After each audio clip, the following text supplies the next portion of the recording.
नमस्कार दोस्तों, मेरा नाम है राहुल यादव और आप सभी का स्वागत है इन्वेस्ट राइट की एक नई वीडियो में। आशा करता हूँ आप सभी लोग कुशल मंगल होंगे। दोस्तों, गिरते हुए मार्केट को लेकर काफ़ी लोग परेशान हैं और लोगों का कहना है कि क्या सर इस समय भी एसआईपी को कंटिन्यू रखना चाहिए, क्योंकि मार्केट में रोज़ाना ही हमें गिरावट देखने को मिल रही है।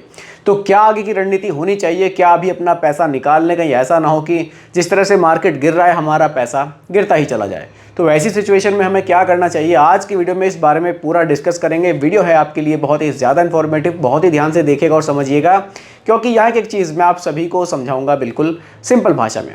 चलिए सबसे पहले मार्केट को ही देख लेते हैं कि मार्केट में आखिरकार गिरावट हमें कितनी देखने को मिल रही है। देखिए निफ्टी 50, यहाँ से आपको पूरे मार्केट का आइडिया लग जाता है, क्योंकि यहाँ टॉप 50 कंपनियाँ हमारी इसमें रहती हैं। अगर टॉप 50 कंपनी में गिरावट है तो मार्केट वाकई गिर रहा है, और वाकई हमें मार्केट में काफ़ी गिरावट देखने को मिल भी रही है। अब देखिए गिरावट तो है, लेकिन अब इस गिरावट को आप ध्यान से समझिएगा, क्योंकि नॉर्मली आप देखेंगे तो आपको लगेगा कि हाँ मार्केट 24,400 से गिर के 24,399, 24,600 से गिर गया था और भी आगे गया था मार्केट, तो काफ़ी गिरा है। लेकिन पिछले 5 दिन का ग्राफ देखिए, आपको यहाँ भी गिरावट देखने को मिलेगी, क्योंकि यहाँ जो टॉप आप देखेंगे तो आपको ज़्यादा देखने को मिलेगा। यहाँ 24,858 था, लेकिन आज की डेट में जो मार्केट है वो 24,211 है। इस तरह से मार्केट में अप एंड डाउन चल रहा है। पिछले एक महीने का ग्राफ आप देखेंगे तो भी आपको मार्केट में काफ़ी गिरावट देखने को मिलेगी। लेकिन जैसे ही आप थोड़ा सा लॉन्ग ड्यूरेशन का ग्राफ देखेंगे, यहाँ देखिए ये 6 महीने का ग्राफ है। इस 6 महीने में अगर आप देखेंगे तो मार्केट में आपको गिरावट नहीं देखने को मिलेगी, मार्केट में आपको बढ़त देखने को मिलेगी। लॉन्ग टर्म में अगर आप मार्केट को देखेंगे तो आपको बढ़ता हुआ दिखाई देगा। देखिए पिछले एक साल में देखिए, पिछले एक साल में अगर आप ग्राफ देखेंगे तो आपको ऐसे बढ़ता हुआ ही दिखाई देगा, जबकि अभी मार्केट गिरा हुआ है। लेकिन पिछले एक साल में आप देखेंगे तो कितना 26.45% ये आपको मार्केट बढ़ा हुआ देखने को मिल रहा है। तो कहने का मतलब है कि भले ही मार्केट में गिरावट आ रही है, लेकिन अपना धैर्य नहीं खोना है, धैर्य को बनाए रखना है। बिल्कुल जितना धैर्य रखेंगे, जितना मार्केट में टिकेंगे, उतने ही रिटर्न्स मार्केट आपको बना कर देगी। जितना जल्दी आप धैर्य खो देंगे, आप जल्दबाजी करेंगे, पैसा निकाल लेंगे, शायद आप लॉस लेकर जाएं। देखिए यहाँ जो मैं बात कर रहा हूँ वो किसी भी स्टॉक मार्केट में जो आपने पैसा लगाया डायरेक्टली उसकी बात नहीं कर रहा हूँ, मैं बात कर रहा हूँ म्यूचुअल फंड की। देखिए आप म्यूचुअल फंड के थ्रू पैसा निवेश कर रहे हैं, वैसे भी एक प्रोफेशनल फंड मैनेजर आपके पास है। आप जिस भी एएमसी कंपनी में पैसा लगा रहे हैं, एक प्रॉपर फंड मैनेजर आपको मिला हुआ है जो आपके पैसे को मैनेज कर रहा है। तो आपको तो बहुत ज़्यादा घबराना भी नहीं चाहिए। अब देखिए म्यूचुअल फंड में हमें क्या बेनिफिट्स होते हैं। भले ही मार्केट हमारी गिर रही है, हमने मान लिया कि मार्केट में फ़िलहाल गिरावट है। देखिए पहले आप इस चीज़ को समझिए कि म्यूचुअल फंड में हम जो भी पैसा निवेश करते हैं, हमें यहाँ पर एनएवी अलॉट की जाती है। एनएवी का मतलब है नेट असेट्स वैल्यू। ये हमारा जो भी हम पैसा निवेश कर रहे हैं, हमें एक यूनिट का प्राइस मिलता है। मान लीजिए अभी मार्केट में गिरावट है, मार्केट में गिरावट आने की वजह से क्या होगा, जो हमारी एनएवी होगी, इसके जो एनएवी की वैल्यू होगी वो भी घटेगी। यानी कि जो हमें एक यूनिट जो हमें परचेज करनी थी उसके रेट डाउन हो जाएंगे।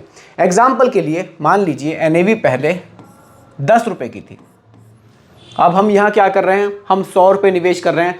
100 रुपये निवेश करने की वजह से क्या हो रहा है कि हमें 10 यूनिट्स मिल रही थी, 10 यूनिट्स। लेकिन अभी क्या हुआ, मार्केट में गिरावट आ गई। मार्केट में गिरावट आने की वजह से क्या हुआ, एनएवी की जो कीमत है वो 9 रुपये रह गई।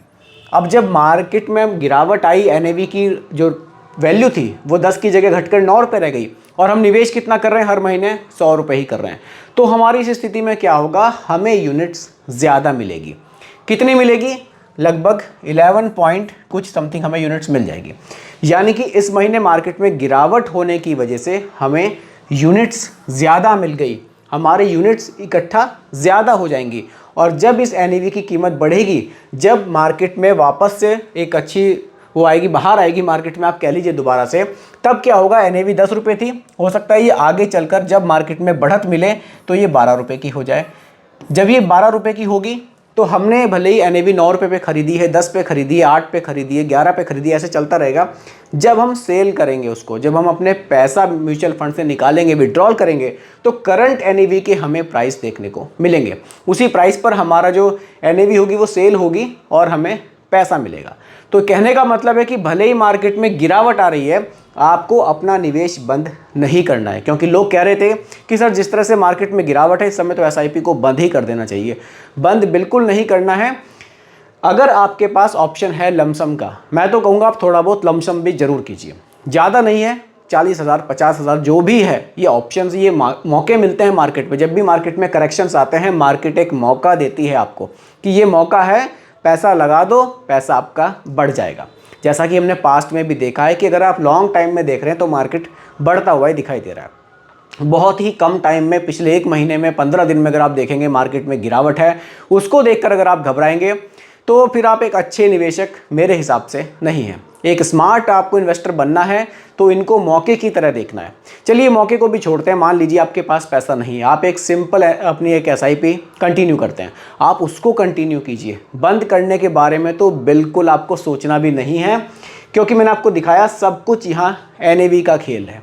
अगर मार्केट में गिरावट आएगी, आपकी एनएवी घट जाएगी, आपका पैसा इन्वेस्ट होगा, जो भी आपकी तय डेट है उस पर आपका अकाउंट से पैसा डिडक्ट हो जाएगा, उसमें जो यूनिट्स है आपको वो उस टाइम की मिलेगी। मार्केट में गिरावट है तो आपको यूनिट्स ज़्यादा मिल जाएगी, ज़्यादा यूनिट्स मिलेगी, आपके पास यूनिट्स बहुत सारी इकट्ठी हो जाएंगी। जब आप पैसा विड्रॉल करेंगे, जो करंट एनएवी होगी, क्योंकि फिर उसके बाद जब मार्केट में आपको गिरावट खत्म होगी, मार्केट फिर से बढ़ेगा, तो फिर क्या होगा, आपके एनएवी का प्राइस बढ़ेगा।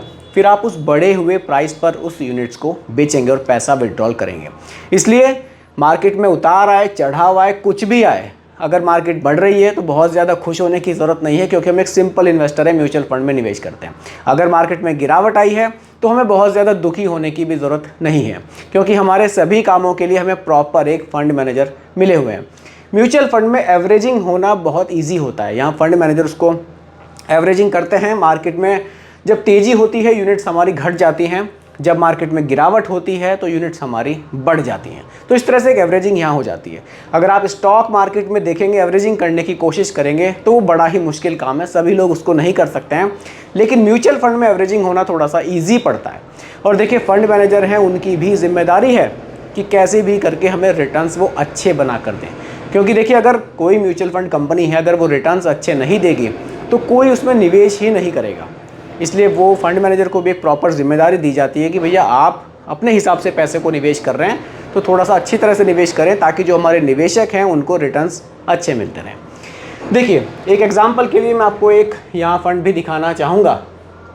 देखिए जैसे कि एचडीएफसी का मिड कैप अपॉर्चुनिटी फंड है, मिड कैप कैटेगरी का बहुत ही शानदार फंड है। अब देखिए उतार चढ़ाव तो हर एक म्यूचुअल फंड में आते ही हैं। मैं यहाँ आपको इनकी इस फंड की डाउन मार्केट परफॉर्मेंस दिखाना चाहूँगा। 20 सितंबर 2019 से 30 सितंबर 2024 के बीच की है। देखिए मार्च 2020 में माइनस के 27% तक ये म्यूचुअल फंड की जो एनएवी थी वो घटी थी। इसके जो रिटर्न्स थे वो -27 तक चले गए थे। उसके बाद मई 2022 में -5.12 इतने परसेंट रिटर्न्स इस म्यूचुअल फंड के घटे हैं। लेकिन आप इसकी अप मार्केट परफॉर्मेंस भी देख सकते हैं। देखिए नवंबर 2020 में +13.83 भी ये रहे हैं रिटर्न्स। यानी कि आपने देखा जब डाउन मार्केट परफॉर्मेंस थी कब थी, मार्च 2020 में थी, और उसके बाद नवंबर 2020 में ही वो माइनस भी ख़त्म हुआ और हमें पॉजिटिव रिटर्न्स भी मिले। तो कहने का मतलब है मार्केट में उतार चढ़ाव हमेशा ही लगा रहता है। इसको लेकर आपको घबराने की, चिंता करने की कोई ज़रूरत नहीं है। आपकी जो एसआईपी है आप उसको कंटिन्यू रखिए। फ्यूचर में जब अच्छी मार्केट कंडीशन अच्छी होगी तो आपको रिटर्न्स बहुत बेहतर मिलेंगे। और एक चीज़ दोस्तों और देखिएगा, अगर आप थोड़े से पुराने इन्वेस्टर हैं म्यूचुअल फंड में, आपको 5 साल के आसपास हो गए हैं, तो मैं नहीं मानता कि आपको म्यूचुअल फंड में लॉस हो रहा होगा। यानी कि जो पैसा आपने निवेश किया है, मान लीजिए आपने पिछले 5 साल में टोटल आपका 5 लाख रुपए का निवेश है, उस पर जो रिटर्न्स बन रहे हैं वो कम ज़्यादा होते रहते हैं, लेकिन जो आपका निवेश है वो कम नहीं होता है। क्योंकि एक बार आपको रिटर्न्स अच्छे मिल जाते हैं तो मार्केट का जो अप एंड डाउन्स चलते रहते हैं, आपके रिटर्न्स में ही सब कुछ होगा, ऊपर नीचे आपके रिटर्न्स ही होंगे। इसलिए आप उसको घाटे की तरह सोचकर मत चलिए कि मुझे घाटा हो गया। आप थोड़ा सा बने रहिए, थोड़ा सा धैर्य रखिए, आपको रिटर्न्स और भी बेहतर यहाँ से देखने को मिलेंगे।